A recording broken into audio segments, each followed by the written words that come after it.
नमस्कार, खबर भारत देख रहे हैं आप। मैं हूं आपके साथ प्रियंका। चलिए बढ़ते हैं खबरों की ओर। राजधानी भोपाल के हबीबगंज रेलवे स्टेशन का नाम बदला है। परिवहन विभाग ने केंद्र सरकार को नाम बदलने का प्रस्ताव भेज दिया था, जिसमें हबीबगंज रेलवे स्टेशन का नाम रानी कमलापति के नाम पर रखने की मंजूरी मांगी गई है, जिसका पीएम मोदी 15 नवंबर को ऐलान कर सकते हैं। आपको बता दें, रानी कमलापति ने जीवन भर बहादुरी से अतिक्रमणकारियों का सामना किया था और अब उनके नाम पर हबीबगंज रेलवे स्टेशन का नाम रखा जा सकता है।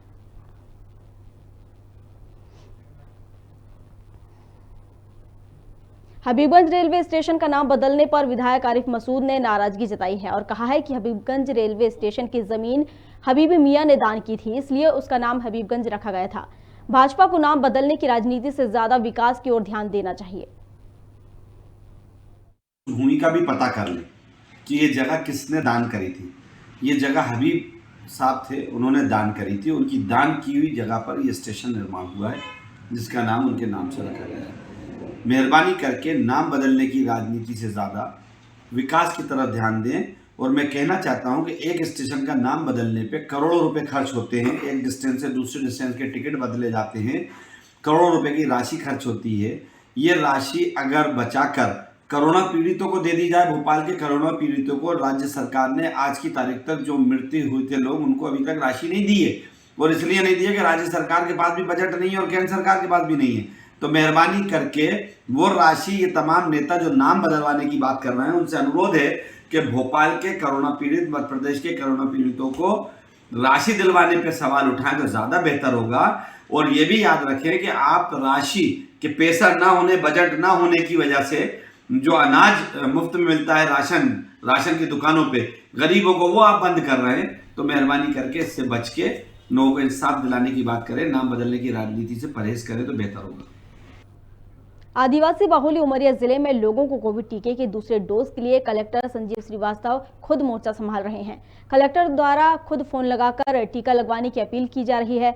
वैक्सीनेशन महाअभियान के तहत दूसरे डोज लगवाने में लोगों को बेफिक्री हो, उसको देखते हुए कलेक्टर को खुद फोन लगाना पड़ रहा है। जैसा कि राज्य सरकार द्वारा 10 नवंबर से कोविड वैक्सीनेशन का महाअभियान चलाया जा रहा है, लेकिन प्रगति न होने से कलेक्टर ने खुद के मोबाइल से लोगों को वैक्सीनेशन कराने की शुरुआत की है।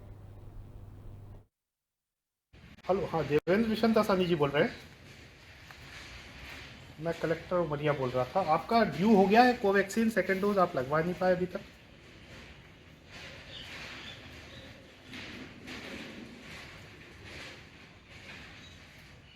नहीं, डेट है, आप आज आ जाइए ना, लगवा लीजिए। अभी मलेरिया ऑफिस में लगवा लीजिए। हाँ, ये हॉस्पिटल के पीछे मलेरिया ऑफिस है, लगवा लीजिए। आज कहीं बाहर है क्या? बैरसिया में गौ सेवा भारती गौशाला द्वारा गोपाष्टमी के अवसर पर गोमाताओं को नगर भ्रमण कराया गया।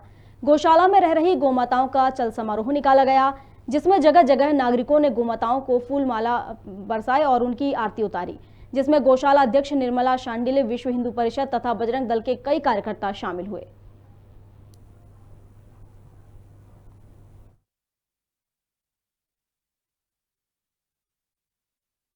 बैरसिया क्षेत्र में महिलाओं के द्वारा चलाई जा रही है गौशाला गौ सेवा भारती नाम से है ये। इसको 21 वर्ष पूरे होने को जा रहे हैं। बड़ी संघर्षशील गौशाला है ये। गाय के साथ बहुत अत्याचार हो रहे थे, इसके कारण हम लोगों का मन हुआ बहनों का। इसके लिए हम धूप, पानी, अग्नि, जेल सब कुछ सहन करने को तैयार हैं, लेकिन हमारी गौ माता सुरक्षित रहे। गौ माता के लिए हम वैसे भी लोग बाग जागरूक नहीं हो पा रहे हैं। हम इसलिए हमने ये आज जो संचालन किया है गौ सेवा भारती द्वारा, नगर भ्रमण पे हमने निकाली है। सरगुजा जिले के सीतापुर विधानसभा क्षेत्र में आम आदमी पार्टी के प्रदेश सह प्रभारी सुरेश कठैत और प्रदेश अध्यक्ष कोमल उपेंडी दौरे पर हैं। वहीं आम पार्टी द्वारा कार्यकर्ताओं का सम्मेलन हुआ, जिसमें आम आदमी पार्टी ने कांग्रेस की सरकार पर जमकर निशाना साधा। सीतापुर के स्थानीय विधायक और सूबे के खाद्य मंत्री अमरजीत भगत पर भी निशाना साधा।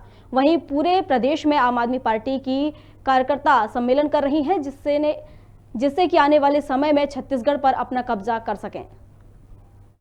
आपको मैं एक चीज़ बताना चाहता हूँ, कांग्रेस ने 36 वादे किए थे। 36 में से एक भी वादा कांग्रेस ने पूरा नहीं किया, चाहे वो बिजली का वादा हो, चाहे वो दारूबंदी का हो, चाहे वो नौकरी से लेकर के हो, चाहे वो बेरोजगारी भत्ता देने को लेकर के हो, चाहे वो पेंशन का वादा हो, कोई वादा इन्होंने पूरा नहीं किया। 20 साल से यहाँ अमरजीत भगत विधायक है।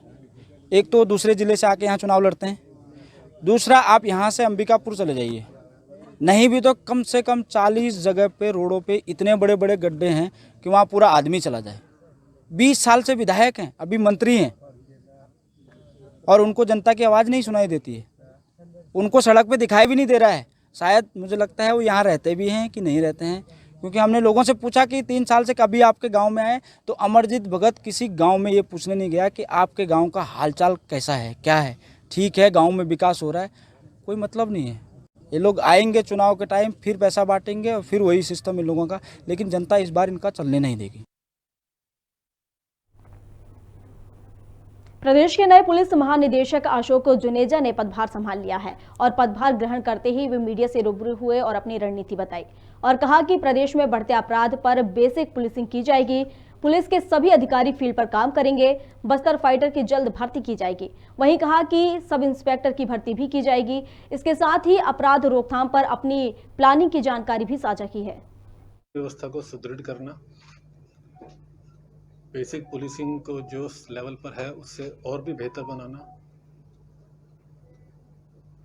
और चूंकि अभी नक्सल ऑपरेशन भी मेरे पास है, वहाँ पे भी हमारे पास विकास के काम काफ़ी निरंतर गति से हो रहे हैं। स्पेशली मॉनसून के समाप्त होने के बाद ये वर्किंग सीजन चल रहा है। छात्र छात्राओं के शैक्षणिक स्तर को परखने के लिए CBSE द्वारा एक परीक्षा आयोजित की गई है।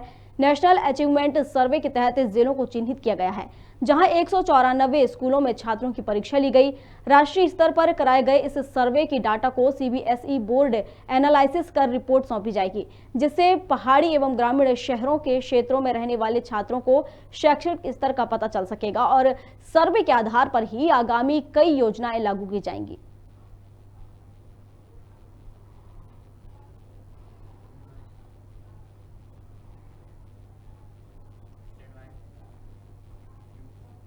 जम्बूरी मैदान में निरीक्षण के दौरान भाजपा जिलाध्यक्ष सुमित पचौरी के मंच से गिरने का वीडियो सामने आया है। भाजपा जिलाध्यक्ष सुमित पचौरी CM शिवराज के साथ मंच पर निरीक्षण कर रहे थे। निरीक्षण के दौरान वे सीढ़ियों से नीचे गिर गए, जिस पर CM शिवराज ने नाराजगी जताई है। वहीं उन्हें बाद में बेहोशी की हालत में अस्पताल ले जाया गया।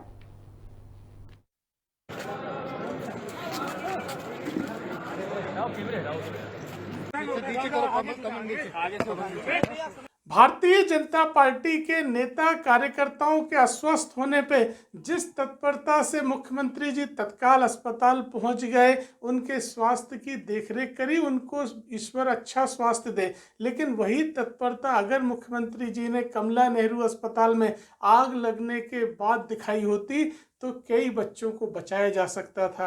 परिजन इंतजार करते रह गए कि मुख्यमंत्री उन्हें ढांढस बंधाने आते, लेकिन आज तक भी मुख्यमंत्री जी न परिजनों से मिलने गए और न कमला नेहरू अस्पताल गए। केवल और केवल अपने कार्यकर्ताओं की चिंता है, प्रदेश की जनता की कोई चिंता नहीं है। बॉलीवुड एक्ट्रेस कंगना रनौत एक बार फिर विवादों में आ गई हैं। दरअसल हाल ही में कंगना ने 1947 में जो आज़ादी मिली है उसे भीख और 2014 में असली आज़ादी बताया था, जिसे लेकर राजनीति गर्मा गई है, क्योंकि 2014 वही साल है जिसमें बीजेपी की सरकार बनी थी और नरेंद्र मोदी PM मोदी बने थे। वहीं अब मध्य प्रदेश के हबीबगंज थाने में कांग्रेस के मीडिया उपाध्यक्ष भूपेंद्र गुप्ता समेत कांग्रेस के नेताओं ने FIR दर्ज की है।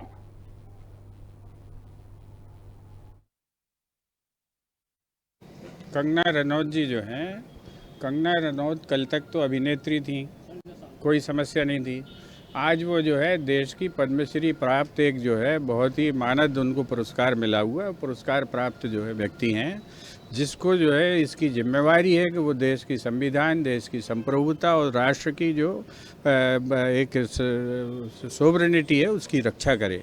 लेकिन कंगना रनौत जी ने जिस तरह का एक बयान दिया है और उन्होंने कहा है कि देश को आज़ादी नहीं मिली 1947 में, भीख मिली थी और 2014 में देश आज़ाद हुआ है, ये देश की संप्रभुता पर हमला है, ये उन सारी सरकारों का अपमान है जो 2014 के पहले चुनी गई। उसमें अटल जी की भी सरकार है, उसमें अटल जी की 3 बार की सरकार है, एक बार 13 दिन की, एक बार 13 महीने की, एक बार 5 साल की।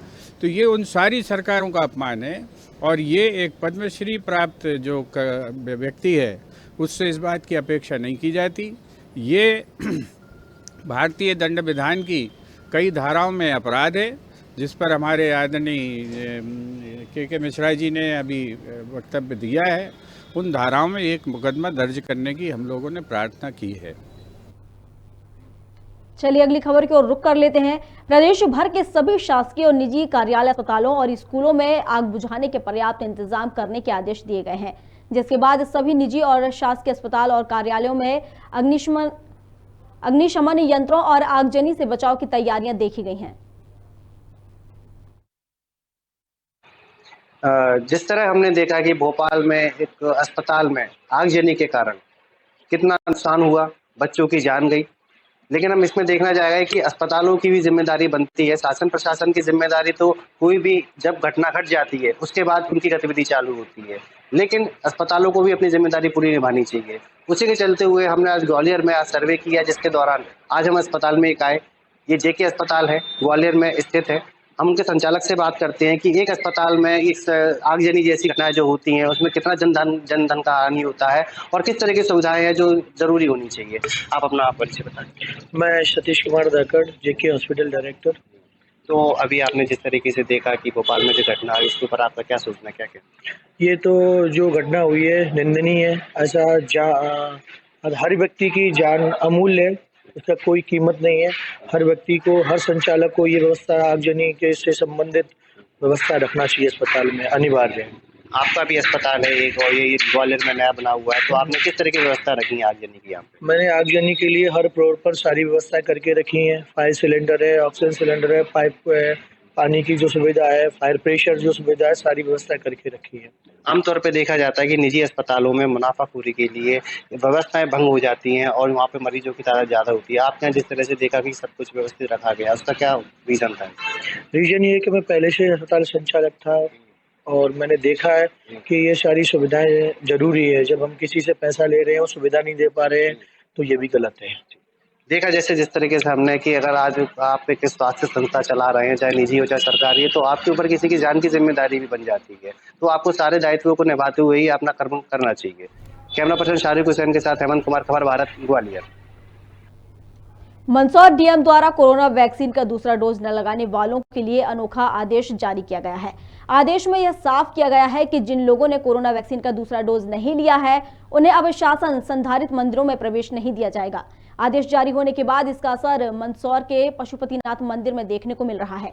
पशुपतिनाथ मंदिर के बाहर ऐसे लोगों को रोका जा रहा है जिन्होंने समय पूरा नहीं होने के बाद भी अब तक दूसरा डोज नहीं लगवाया है। वैक्सीन न लगवाने वालों को मंदिर में दर्शन की अनुमति नहीं दी जा रही है। श्री पशुपतिनाथ मंदिर में दर्शनार्थियों के प्रवेश हेतु कंपलसरी किया गया है कि सभी का टीकाकरण आवश्यक हो। टीकाकरण के पश्चात ही यहाँ पे जो है प्रवेश दिया जाएगा। जिनका टीकाकरण हो चुका है वो अपना सर्टिफिकेट दिखाएंगे, उसके पश्चात जो है उनको अंदर प्रवेश दिया जा रहा है। श्रीमान कलेक्टर महोदय के अनुसार यहाँ पे निर्देशानुसार यहाँ पे समस्त व्यवस्थाएं की जा रही हैं। मेले को लेकर भी यहाँ तैयारियाँ की जा रही हैं। यहाँ पर लाइट डेकोरेशन और सुसज्जा वगैरह के लिए भी यहाँ पे काम किया जा रहा है। साथ ही मेले को लेकर यहाँ पे तैयारियाँ जोरों शोरों से शुरू हो गई हैं और साथ ही दर्शनार्थियों के प्रवेश, निर्गम व्यवस्था आदि पे यहाँ पे प्रॉपर ध्यान दिया जा रहा है। मंदसौर के जगन्नाथ मंदिर में चोरी की एक बड़ी वारदात सामने आई है, जहां चोरों ने इलेक्ट्रिक कटर से मंदिर का ताला तोड़कर दान पात्र लूट लिया है। पूरी घटना मंदिर में लगे सीसीटीवी कैमरे में कैद हो गई है और पुलिस मामले की जांच कर रही है। बता दें कि पशुपतिनाथ मंदिर के पास लगे मंदिर में चोरों ने इस घटना को अंजाम दिया है।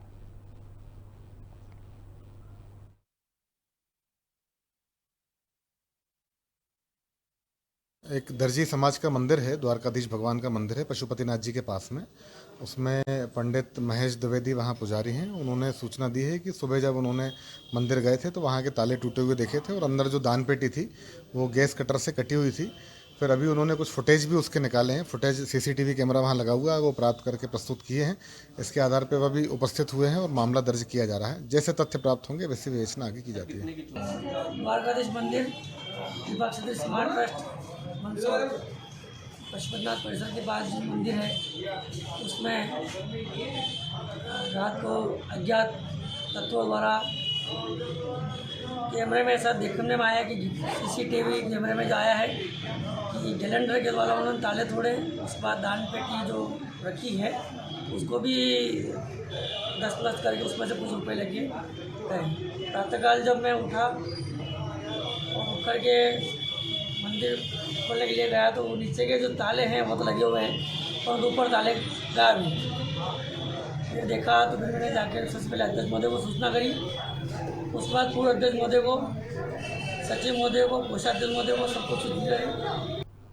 भाजपा प्रवक्ता अनुराग अग्रवाल ने कहा कि कांग्रेस ने जन घोषणा पत्र में घोषणा की थी और उन्होंने इतना अव्यवहारिक घोषणाएं कर दी हैं कि उन्हें पूरा कर पाना पूरा होता नहीं दिख रहा है।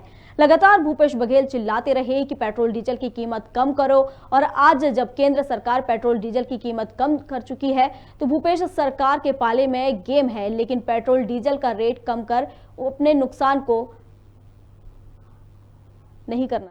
कांग्रेस ने घोषणा की थी और उन्होंने इतनी अव्यवहारिक घोषणाएं कर ली जिसको पूरा कर पाना अब इस सरकार के लिए संभव नहीं होता दिख रहा है। जन घोषणा पत्र में ये लगातार दावा करते थे कि हम अपने संसाधनों से धान खरीदेंगे, संसाधनों से बेरोजगारी भत्ता देंगे और अपने संसाधनों से अन्य सारे कार्य करेंगे जो हमने घोषणा पत्र में पूरे किए हैं। लेकिन आर्थिक अव्यवस्था की शिकार ये सरकार समझ चुकी है कि इन वादों को पूरा करना संभव नहीं है, तो अपने रूटीन आदत के तहत वो केंद्र के सरकार पर ठीकरा फोड़ना चाहती है। इसका प्रत्यक्ष उदाहरण देखिए, लगातार भूपेश बघेल चिल्लाते रहे कि पेट्रोल और डीजल का कम करो। आज जब केंद्र सरकार पेट्रोल और डीजल की कीमत कम कर चुकी है, अब भूपेश बघेल के पाले में गेंद है, लेकिन वो कहीं भी पेट्रोल और डीजल की कीमत कम करके अपना नुकसान नहीं करना चाहते। मुख्यमंत्री भूपेश बघेल ने वित्त मंत्री निर्मला सीतारमण को एक पत्र लिखा है। वहीं विपक्ष ने आरोप लगाए हैं कि भूपेश बघेल केंद्र सरकार पर ठीकरा फोड़ना चाहती है। कोल ब्लॉक आवंटन के निरस्तीकरण से छत्तीसगढ़ को 4,140 करोड़ रुपए की राशि की मांग की है। धान से बायो एथेनॉल बनाने की अनुमति शीघ्र देने का अनुरोध किया है। भूपेश बघेल जी ने केंद्रीय वित्त मंत्री जी को पत्र लिखकर पेट्रोल डीजल पर लगने वाले सेस को हटाने के मांग की है। साथ ही छत्तीसगढ़ के 219 कोल आवंटन का जो निरस्तीकरण हुआ था उस दौरान जो राशि मिली थी उसके लगभग 4140 करोड़ रुपये की राशि जो छत्तीसगढ़ सरकार को मिलनी चाहिए, जो अभी तक रुका है, उसको देने की मांग की है। एथेनॉल की परमिशन की मांग की है और छत्तीसगढ़ को जीएसटी क्षतिपूर्ति की राशि से जो नुकसान हो रहा है, जो 2022 तक क्षतिपूर्ति की राशि मिली उसकी समय सीमा 5 साल की बढ़ाने की मांग की है। और निश्चित तौर पर ये छत्तीसगढ़ की जनता के हित में छत्तीसगढ़ सरकार ने एक पत्र लिखकर छत्तीसगढ़ की बातों को वित्त मंत्री के सामने रखने का काम किया। भोपाल के शासकीय कमला नेहरू हॉस्पिटल भोपाल में सरकार की लापरवाही के कारण हुई मासूम बच्चों की मौत पर सुजालपुर कांग्रेस सेवादल यंग ब्रिगेड ने शोक व्यक्त करते हुए पुलिस चौकी चौराहे पर श्रद्धांजलि अर्पित की है। भाजपा सरकार को इस दर्दनाक घटना का जिम्मेदार ठहराते हुए इस पूरी घटना की न्यायिक जांच करते हुए जिम्मेदारों के साथ चिकित्सा शिक्षा मंत्री विश्वास सारंग के इस्तीफे की मांग भी की है। इस श्रद्धांजलि कार्यक्रम में कांग्रेस सेवादल यंग ब्रिगेड के साथ कांग्रेस के समस्त संगठन प्रकोष्ठों के पदाधिकारी और गणमान्य नागरिक मौजूद रहे।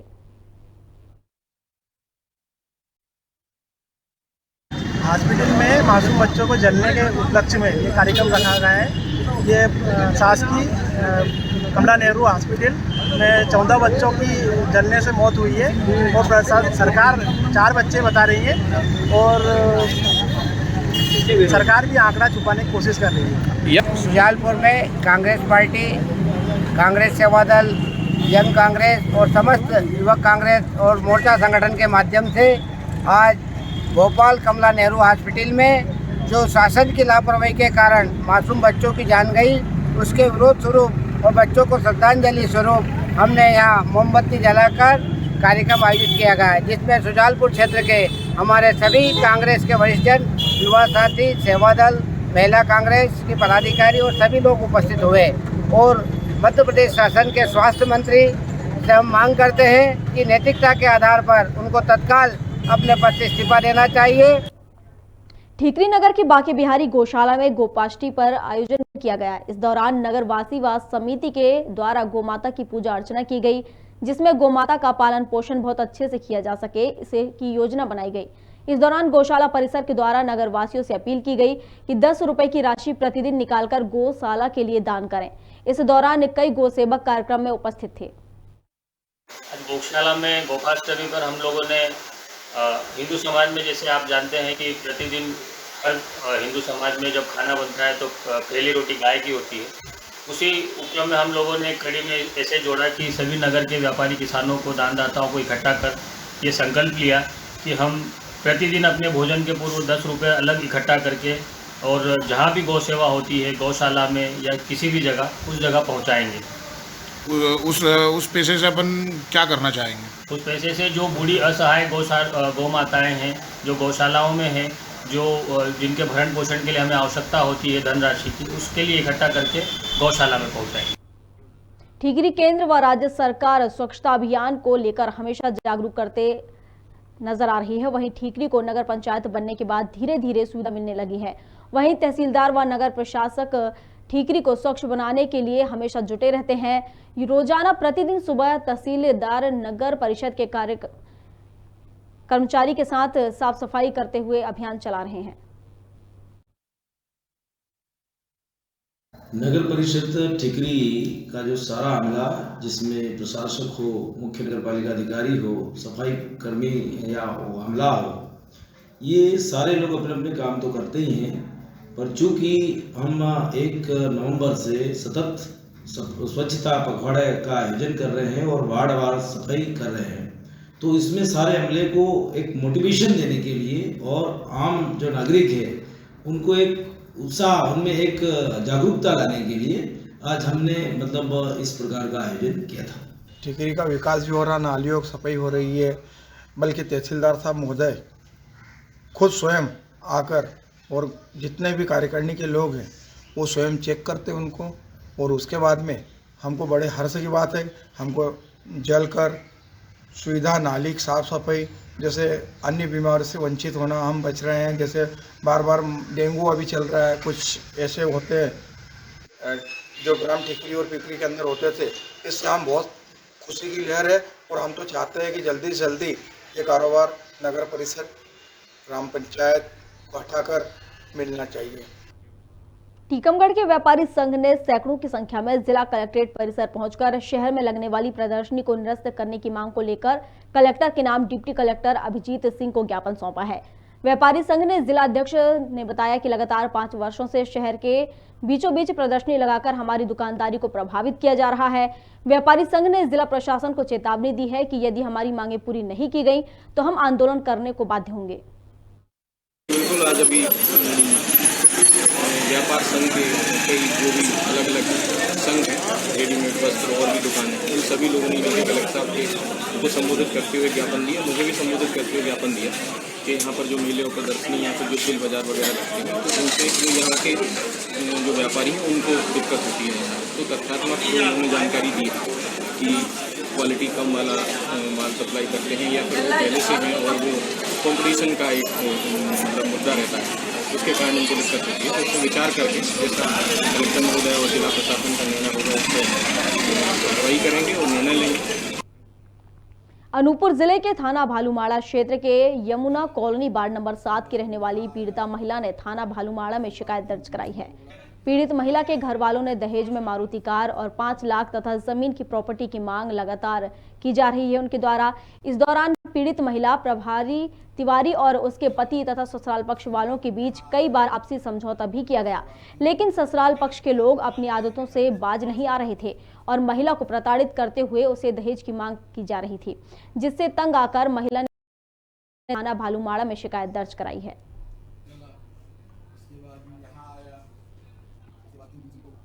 अनूपपुर जिले में कोरोना के 2 मरीज कोरोना पॉजिटिव मिले हैं। इससे इलाके में हड़कंप मच गया है। जानकारी के मुताबिक सिवनी में पिता पुत्री कोरोना पॉजिटिव पाए गए हैं, जिसके चलते प्रशासन ने लोगों को अलर्ट किया है। वहीं पिता पुत्री होम क्वारंटीन में है। उधर स्वास्थ्य विभाग, जिला प्रशासन ने लोगों से सतर्क रहने की अपील की है।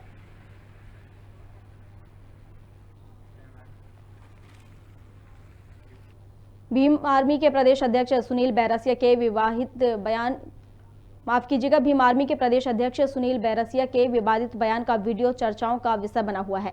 अशोकनगर में इस विवादित वीडियो के कारण एक ओर जहां राजनीति गरमाई हुई है, वहीं दूसरी ओर बयानों में पलटवार भी शुरू हो गया है। ससुराल जिले के अंदर अनपढ़ मंत्री बैठा है आदमी पास, ब्रजेंद्र सिंह यादव। मैं लाइव के माध्यम से कह रहा हूँ, जिसको आ का पता नहीं है ब्रजेंद्र सिंह लग पाता, वो गुलाम सांसद बैठा है, पढ़ा लिखा MBBS, जो गुलाम है, जो भारतीय जनता पार्टी गुलाम है, ज्योतिरादित्य सिंधिया गुलाम है, जिनका तलवे चाटने का काम करता है। और यहाँ का जो विधायक है वो भी सिंधिया के तलवे चाटने का काम करते हैं। साथियों, तो आपको पता होगा जब विधायक बोला ना या सांसद बोला, वाले प्रदेश अध्यक्ष ने जो अनर्गल बात की है, मैं तो नहीं समझता कि हो सकता उनके संस्कारों में और भीम आर्मी में ऐसे संस्कार दिए जाते हों, ऐसे वातावरण किया जाता हो, जबकि लोकतंत्र में ऐसा नहीं है। ना पढ़ाई लिखाई देखी जाती है, ना डिग्री देखी जाती है। जनप्रतिनिधि तो जनता चुनती है और जनता कभी ये नहीं पूछती कौन कितना पढ़ा है, उसकी योग्यता देखी जाती है। जनता उसको पसंद करती है, जनता के बीच में काम करता है जनप्रतिनिधि। लेकिन अगर इनके पास कोई अलग से कोई नियम कानून ऐसा बना हो भीम आर्मी वालों के पास, तो मैं नहीं समझता कि इनमें अलग से कोई नियम कानून बना दिया हो कि कोई पढ़ा लिखा ही बनेगा, बगैर पढ़ा लिखा नहीं बनेगा। ये जो उन्हें आरोप लगा है, ये अनर्गल बातें करी है। मैं नहीं समझता हूँ कि इससे बड़ा मूर्ख और मूर्खता बोलने वाला आदमी, मैं तो ये समझता कि भीम आर्मी वाले मूर्ख हैं कि जिन्होंने इसको प्रदेश अध्यक्ष बनाया।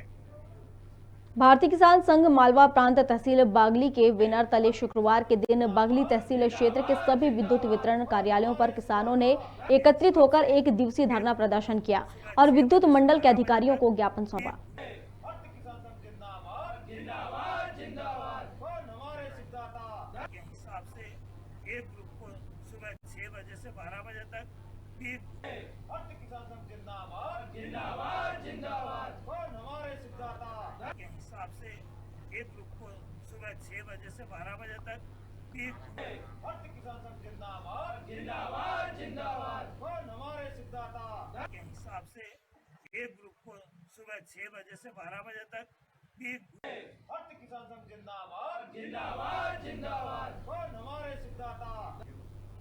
बैरागढ़ में कोरोना काल में मृत हुए लोगों के लिए भागवत महायज्ञ का आयोजन किया जा रहा है, जिसमें बड़ी संख्या में ग्रामीण शामिल हो रहे हैं। कोरोना काल दोबारा ना आए, इसको लेकर पूरे गांव ने मिलकर ये आयोजन किया है।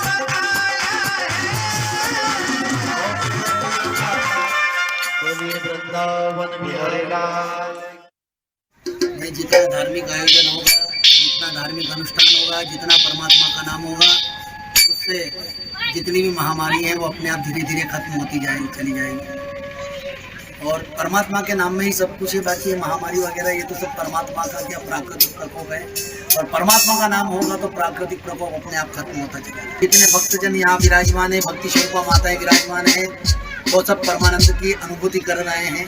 अब ये 2 साल बाद पहला आयोजन है आपका। 2 साल बाद ये पहला आयोजन है इस क्षेत्र में। आप हर साल कराते हैं